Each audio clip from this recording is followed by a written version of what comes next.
يلا. اكبر سمكه بالعراق 300 كيلو. 300 لا حد يقول لي مجمد ومثلج، لا مجمد ولا مثلج. صيد اليوم مباشر من الصياد علينا. اكبر سمكه بالعراق 300 كيلو، عرض عليها اللي يقدر يشيلها لمده 3 دقائق يربح سياره تاهو من مطعم ومسقوم ابو جنه. اللي يشيل هاي السمكه العرض موجود لي باكر.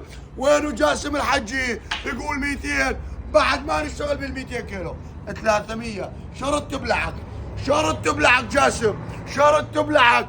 ظل صيد بالمده، ظل صيد بالمده. هذا الصيد اللي يدور صيد اكبر سمكه على مر العصور بالعراق. صوره صيد اليوم، صيد اليوم، صيد اليوم.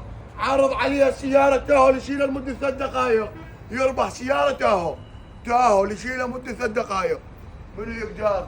تعال عمر النقاش جرب، تعال جرب، ما أقدر. جرب جرب جرب.